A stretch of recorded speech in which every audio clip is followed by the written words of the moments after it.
سلمان فارسی که بود و چرا در تاریخ اسلام نامش با ابهام و پنهانکاری همراه بوده است؟ چرا مورخین مسلمان سعی در مخفی کردن شخصیت واقعی او از تاریخ اسلام را دارند؟ اطلاعاتی که ما از سلمان فارسی می‌دانیم صرفاً این است که در 2 جنگ طائف و احزاب به محمد مشاوره داده است. در جنگ احزاب به محمد پیشنهاد کندن خندق را داد که روشی پارسی بود. در جنگ طائف نیز پیشنهاد ساخت منجنیق را داد که در نهایت شهر طائف در آتش سوخت. این تنها اطلاعات ما درباره سلمان است. اما او کیست؟ او کیست که در حاشیه مهالوت مکه ایستاده؟ او کیست که محمد درباره‌اش میگوید سلمان از اهل بیت من است؟ او کیست که خودش میگوید من فرزند اسلامم؟ او کیست که به هنگام عهد اخوت میان مهاجرین و انصار هم ردیف با بزرگان عرب می نشیند؟ او کیست که جزو اولین ایمان آورندگان به محمد است؟ مگر محمد چه خیری از او قبل از نبوت دیده است؟ او به عنوان یک زرتشتی بیشتر زندگی اولیش را وقف تحصیل کرد تا مغ شود، اگرچه بعدا مشغول سفر به سراسر آسیای غربی برای گفتگو بین ادیان با سایر گروه‌های مذهبی شد.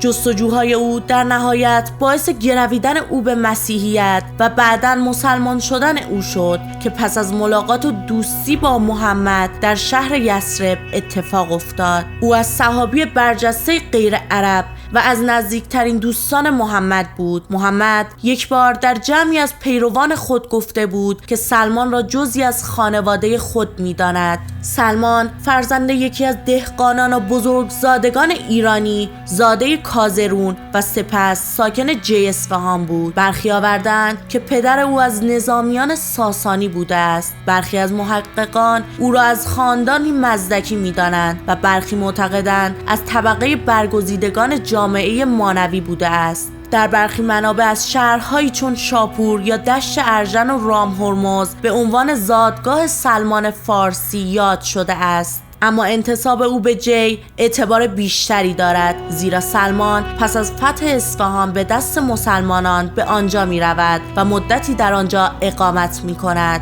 طبری و ابو نعیم اصفهانی سخنانی را که سلمان در اصفهان بیان کرده آوردند. همچنین گفته شده است سلمان مسجدی را در جی بنا می کند که تا قرون 6 و 7 بوده است. اکنون نیز در منطقه جی اصفهان بقایای مسجدی کهن باقی است، اما اطلاعات دقیقی از تاریخ بنا و نقش سلمان در ساختنش در دسترس نیست. علی تا قبل از آشنایی با سلمان هیچ سواد خواندن و نوشتن نداشت. علی با سن کم خود و با اصرار محمد زبان و خط و کتابت پهلوی و سوریانی را از سلمان به خوبی آموخته بود و از بقیه یاران محمد صدها گام پیشی گرفته بود.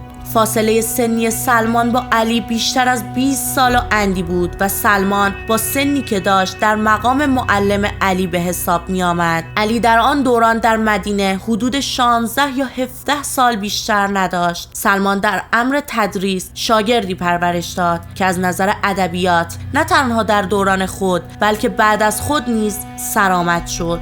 خود سلمان همیشه در حاشیه امور بود، چون ایرانی بود، هرچند در همه امور با وی مشورت می شده است، اما در ظاهر جدی گرفته نمی شد. سلمان با آن سابقه خانوادگی اینک در بردگی اعرابی به سر می برد که آن اعراب تبارش را و خود او را عجم لقب داده بودند. اگر علی در کار علم علی شد، همه در سایه مطالعه متون و کتب ایرانیان بود که سواد خواندن این کتب را از سلمان آموخته بود. علی در مدت 25 سال خانه نشینی با مطالعه متون پهلوی و زرتشتی که بیشتر این متون در دوران عمر به غارت رفته بود، به کمال علمی ویژه‌ای دست یافت. یادآوری این مسئله لازم است که بسیاری از کلمات قصار علی که به نام علی در نهج البلاغه توسط سید رضی 300 سال بعد از علی جمع‌آوری و ثبت شده است از کتب زرتشتیان است که عیناً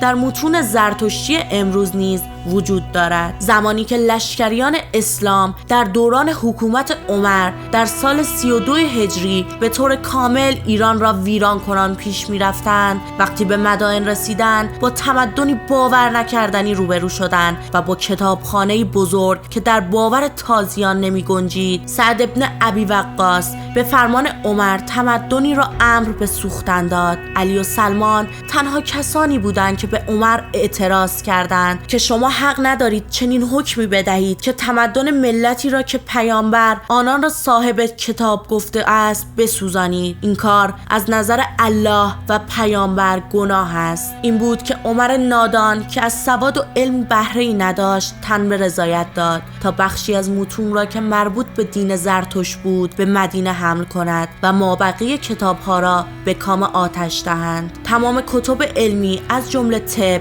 ریاضی، ستاره شناسی و نجوم، تاریخ و جغرافیا و ادبیات و شیمی و غیره را در آتش سوزاندند و یا پاره و تکه تکه کرده و به دست باد دادند و الواح گلی و پاپیروس های بسیاری را نابود ساختند. تنها 400 شتر و اسب کتاب را که شامل دروس دین زرتشت و ادبیات بود به بغداد حمل کردند و در زیر آفتاب سوزان عربستان در صحن باز و محوطه دارالحکومه و خلافت عمر به زمین ریختند. در آن دوران پرتوحش انبار و خانه و محلی برای نگهداری اسناد در عربستان وجود نداشت. اصلا در یک چنین جهنم سوزانی اسنادی نبود تا در جایی نگهداری کنند و تازیها از فهم و ذخیره کتاب بهره‌ای نداشتند و کتابخانه نمیدانستند چیست. در جایی که خانه‌های مسکونی تازیها فاقد حیات و دیوار بود، مقوله‌ای به نام درس و کتاب و سواد چه معنایی برای آنان میتوانست داشته باشد؟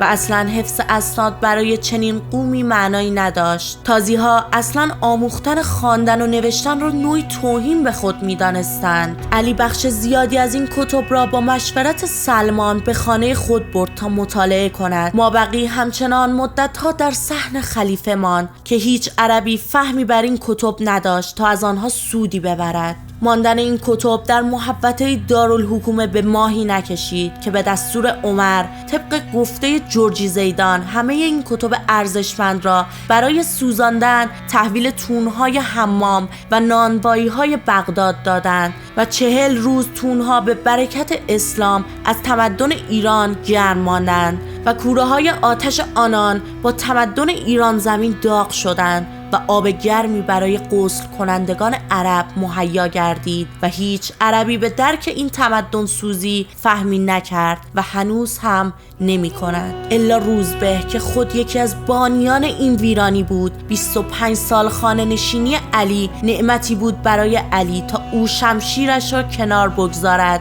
و کتاب به دست گیرد و از ثروت به تاراج رفته ملل و به خصوص تخلیه و غارت گنج‌های فراوان مالی ایران که پر از جواهرات و طلا بود مقرری سالانه بگیرد و راحت باشد و در جمع کنیزان و غلامان ایرانی خود به راحتی زندگی کند. سلمان ضدیت عجیبی با ایرانیان و دین ایرانی داشت. چون عراق به دست عرب‌ها افتاد، سلمان را عمر به فرمانداری تیسفون اشغالی گماشت که از آن به بعد مدائن نامیده شد و بخشی از قبایل جهادگر در خانه‌های بی صاحب مانده مردم تیسفون اسکان داده شدند. تیسفون که تا زمان حمله عرب‌ها شکوهمندترین و ثروتمندترین شهر جهان بود، در حاکمیت سلمان به یک مخروبه و شترگاه تبدیل شد. بقایای ایرانیان از تیسفون و پیرامون پاکسازی شدند و تیره‌هایی از قبایل یمنی که همراه فتوحات اسلامی از یمن به شمال عربستان رفته به درون عراق مهاجرت کرده بودند، در جای ایرانیان اسکان داده شدند.